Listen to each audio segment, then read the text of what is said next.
ሰላም ተማሪዎች እንኳን ደህና መጣችሁ። በዚህ ቪዲዮአችን ደግሞ የ10ኛ ክፍል ማቴማቲክስ ላይ ያለውን ኤክስፖኔንሻል ኤንድ ሎጋሪዝሚክ ፋንክሽንስ የተሰኘውን ቻፕተር 3 ላይ ያለው ማለት ነው አብረን የምናይ ይሆናል ማለት ነው።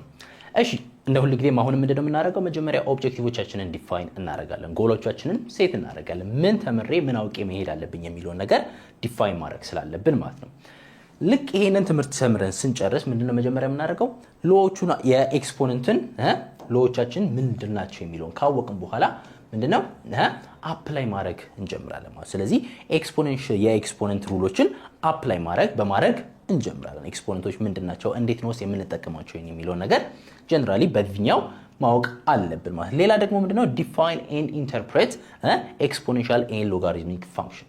ሎጋሪዝም እና ኤክስፖኔንሻል ፋንክሽን የሚያሳዩንን ትርጉማቸው ምን እንደሆነ መናገርና መተርጎም መቻል አለብን ይላል። ስለዚህ ኤክስፖኔንሻል ፋንክሽኖች እስከሆኑ ድረስ ሪል ወርልድን ሪፕሬዘንት ስለሚያደርጉልን እነዚህ ፋንክሽኖች የሚያሳዩንን ነገር ምን እንደሆነ ማወቅ መቻል አለብን ማለት ነው።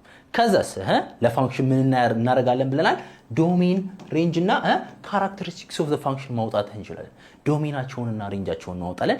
ካራክተሪስቲክሳቸውን ደግሞ እንዴት ነው የምናየው ብለናል? ግራፋቸውን ፕሎት በማድረግ አይደለም። ብዙ ጊዜ ግራፍ ፒክቶሪያል ሪፕሬዘንቴሽን ግራፎቻችን ምንድነው ፋንክሽኖቻችንን ሞር ሪፕሬዘንት ያደርጉልናል፣ ሞር ይገልጹልናል ስለምንል ማለት። ስለዚህ ካራክተሪስቲክሶቻቸውን የፋንክሽኖቻቸውንም ማውጣት እንችላለን፣ ማየት እንችላለን፣ ማግኘት እንችላለን ማለት ነው። ሌላ ደግሞ ፕሮብለሞችን ሶልቭ ማድረግ ነው የምንማረው። ዋና ዓላማችን ፕሮብለሞችን ሶልቭ ማድረግ እስከሆነ ምንን ሎጋሪዝም እና ኤክስፖኔንሻልን ኢንቮልቭ የሚያደርጉ የተለያዩ ማቴማቲካል ፕሮብለሞችን ሶልቭ ማድረግ መቻል አለብን ማለት ነው። መቻል አለብን ይሄንን ተምረን ስንወጣ።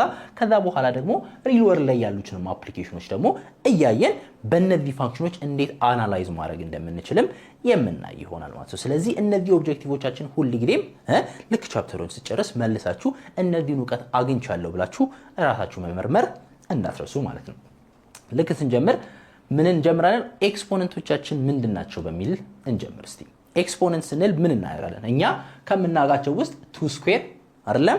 2 ስኩዌር ማለት ስንት ነው? 2 ታይምስ 2 ነው አይደለም። ሌላ ደግሞ 3 ኪዩብ አይተን እናውቃለን። 3 ኪዩብ ላይ ተምረናል። 3 ታይምስ 3 ታይምስ 3። ሌላ 5 the power of 1 5 ታይምስ 5 ታይምስ 5 ታይምስ 5 አይደለም። ከዚህ እንደምንረዳው ኤክስፖነንት ማለት ምንድነው? ነምበራችን የተሰጠን ቫልዩ ምን ያህል ጊዜ ራሱን በራስ ማባዛት እንችላለን አይደለም። ነምበር ኦፍ ሪፒትድ መልቲፕሊኬሽንን ይገልጽልናል። ኤክስፖነንት ቤዚክሊ ነምበር ኦፍ ሪፒትድ መልቲፕሊኬሽንን ይገልጽልናል ይላል። ያው ዲጋ የሚለ እንደዚህ ነው። ኤክስፖነንት ሪፕሬዘንት የሚያደርገው ምንድነው? ሪፒትድ መልቲፕሊኬሽን፣ ራሱን ቁጥር በራሱ ምን ያህል ጊዜ አባዝተናል ማባዛት አለብን የሚለውን ኮንሰፕት ይገልጽልናል ማለት ነው። ለምሳሌ ዲጋ ተመልከቱ። ቲ ኪዩብ ማለት ሁለትን ራሱን ስንት ጊዜ ያባዙ? 3 ጊዜ ያባዙ። 1 2 3 2 ታይምስ 2 ታይምስ 2 ስንት ይሰጠናል? 8 ይሰጠናል። ዘ ነምበር ኢዝ ቢንግ መልቲፕላይድ ባይ ምንድነው? እርስ በራሱ 3 ጊዜ ይባዛል ማለት። ስለዚህ ኤክስፖነንት ቤዚክሊ የሚገልጸው ምንድነው? ዘ ነምበር ኦፍ ሪፒትድ መልቲፕሊኬሽንን ይገልጽልናል ማለት ነው። ሎስ ኦፍ ኤክስፖነንት ጀነራሊ ያሉ የምናውቃቸውን እስቲ ለማየት ስንሞክር ምን አለ? መልቲፕሊኬሽን ሩል አለ። ማለትም ሁለት ቤዛቸው ተመሳሳይ ከሆነ ኤክስፖነንት ጊዜ a the power of m ቢል ኤያችን ምንድነው? ቤዛችን ነው። ኤማችን ደግሞ ምንድነው?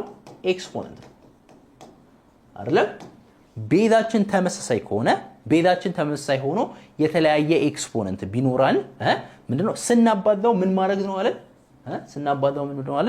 ኤክስፖነንቶቻቸውን መደመር ብቻ ነው ማለት። ስለዚህ 2 ስኩዌር ታይምስ 2 ኪዩብ ስንት ነው ማለት ነው? to the power of 5 ነው የሚሆነው ማለት። 2 ሲደመር 3 ይሆናል ማለት ነው። የመልቲፕሊኬሽን ሩል እንዳለው ደግሞ የዲቪዥን ሩል አለ። የዲቪዥን ሩል ደግሞ ምንድነው የሚለን? ተመሳሳይ ቤዝ ካለን፣ አሁንም ተመልከቱ፣ ተመሳሳይ ቤዝ ካለን ዲቪዥን መስራት ማለት ምንድነው አለ? ኤክስፖነንቶቻቸውን መቀነስ መቻል ማለት ነው ማለት ነው። ስለዚህ 4 ኪዩብ ኦቨር 4 ስኩዌር ምንል ከሆነ ምንድነው 4 3 ማይነስ 2 ኤክስፖነንቱን ብቻ ምን አድርጉ? ቀንሱ ነው። ማለትም 4 the power of 1 ነው የሚሆነው። 4 the power of 1 ይሆናል ይያል ነው። ሌላ ደግሞ ምንድነው? ፓወር ሩል አለ። ማለትም ኤክስፖነንታችንን ማለትም ቁጥራችን በኤክስፖነንት ፎርም ተሰጥቶ ማለት ነው 2 ስኩዌር ተሰጥቶን ይሄንኑ በሬዝ ብናደርገው በሌላ ፓወር በ2 እንበለው በ3 እንበለው ሬዝ ብናደርገው ምን ማለት ማለት ኤክስፖነንታችንን ማባዛት ነው ማለት 2 ታይምስ 3 ነው ማለትም to the power of 6 ነው ይያለ ነው ማለት። ስለዚህ እነዚህ ሩሎች እንደ ሪቪዥን እንደ ሪኮል ተጠቀሙትና እነዚህ ሎዎችን ራሳችሁን ለማለማመድ ሞክሩ ማለት ነው።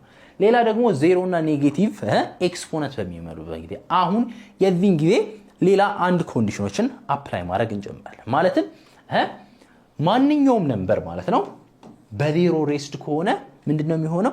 ሁሉ ጊዜ አንድ ነው ቫልዩአችን ማለት ነው። አንድ ነው ቫልዩአችን በዜሮ ማንኛውንም ቁጥር ምንም ጊዜ አታባዙት። ቤዚክሊ ምንም አይነት ሪፒትድ የሆነ መልቲፕሊኬሽን የለንም እያለ ነው። ስለዚህ ማንኛውንም ቁጥር በዜሮ ሬስ ካረግ ነው ስንት ነው የሚመጣው? አንድ ነው። ኤክሰፕት ግን ይህ ቁጥር ምን መሆን የለበትም? ምን መሆን የለበትም? ኤ ኢዝ ዲፈረንት ፍሮም ዜሮ። ዜሮ ሊሆን አይችልም። ዜሮ ዘ ፓወር ኦፍ ዜሮ ምንድነው? አንዲፋይንድ ነው። አንዲፋይንድ ነው ብላችሁ ያዙት። በቃ ዜሮ ዘ ፓወር ኦፍ ዜሮ የሚባል ቫልዩ ልናገኝ አንችልም ማለት ነው። ሌላ ደግሞ ተመልከቱ ኤ ዘ ፓወር ኦፍ ኔጌቲቭ ዋን ኤ ዘ ፓወር ኦፍ ዜሮ እንኳን አንዲፋይንድ ላይሆን ይችላል፣ ችግር የለውም። ነገር ግን እንደዛ አድርጋችሁ ኮንሲደር አድርጉት። ኤ ዘ ፓወር ኦፍ ዜሮ አንዲፋይንድ ነው ብላችሁ ኮንሲደር ማድረግ ትችላላችሁ ማለት ነው። ሌላው ምንድነው የሚለን? ኤ ዘ ፓወር ኦፍ ኔጌቲቭ ኤክስፖነንት ቢኖረንስ?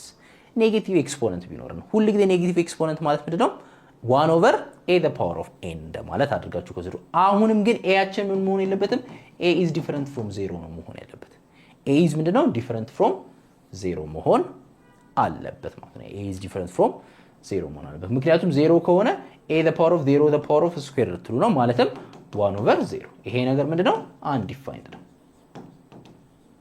አንዲፋይንድ ነው ማለት ነው። ስለዚህ እንደዚህ ያደርጋችሁ ይሄንንም ህግ ምን አድርጉ? ሪሜምበር ማድረጋችሁን እንዳትረሱ ማለት ነው። እሺ ራሽናል ኤክስፖነንትስ ኤክስፖነንቶቻችን ራሽናል ነምበር በሚሆኑበት ጊዜ ምን ማለት ነው? ይሄ ነገርስ ምንድነው የሚያሳየን ካለን ራሽናል ነምበር ከሆኑ ተመልከቱ a the power of 1 over n ከሆነ ፓወራችን ወይም ኤክስፖነንታችን 1 over n ከሆነ ሪፕሬዘንት ምንድነው የሚያደርገው?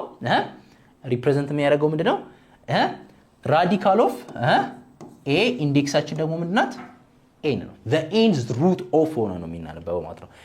n's root of ሬሱ ይሄኛው ነው n's root of ብለን እናነባዋለን። ማለትም አንድ ቁጥር እንውሰድ 4 1 over 2 4 1 over 2 ማለት ምንድነው?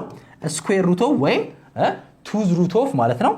2 እዚች ጋር መጻፍ እንችላለን። ነገር ግን ስኩዌር ጊዜ ሁለት ጊዜ ምንም መጻፍ አይጠበቅብንም ማለት ነው። ነገር ግን 2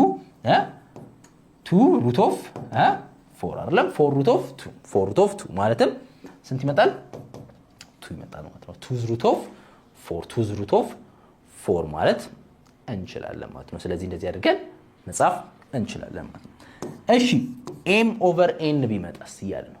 m over n ቢመጣስ ኤክስፖነንታችን m over n ቢመጣ አሁንም ከዚህ በፊት የተማርነውን ምንድነው የፓወር ሩልን አፕላይ ማድረግ እንችላለን። ማለትም ይሄ ምንድነው a 1 over n times m እያለ ነው አይደለም?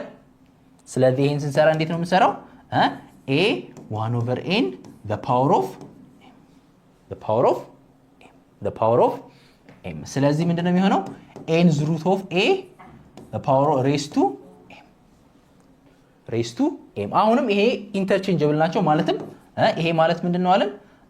a the power of m n's root of a the power of m አድርገን መስራት እንችላለን። ሁለቱም ያስኬደናል ማለት ሁለቱም ያስኬደናል። we can also define non negative የሆኑ ራሽናል ኤክስፖነንቶች ኔጌቲቭ ቢሆኑ ዲፋይን ማድረግ እንችላለን። ማለትም ተመልከቱ ምንድነው a the power of negative m over n ማለት ምንድነው 1 over a raised to m over n ምንም ልግግር የለም። የተለያዩ ሩሎችን ወደ አንድ እየሰበሰብን ነው ማለት ወደ ሌላ ሩል አፕላይ ያደርግን ነው እንጂ ሌላ ምንም ነገር አዲስ እየሰራን አይደለም። ስለዚህ ራሽናል ኤክስፖነንቶቻችንንም እንደዚህ ያደርግን ዲፋይን ማድረግ እንችላለን ማለት ነው። ስለዚህ እነዚህ ሎዎች አፕላይ የምታደርጉበትን ኤክሰርሳይዝ ከሰራችሁ በኋላ ደግሞ ወደሚቀጥለው ሴክሽናችን ማለትም ስለ ኤክስፖኔንሻል ፋንክሽን አብረን የምናይ ይሆናል ማለት ነው።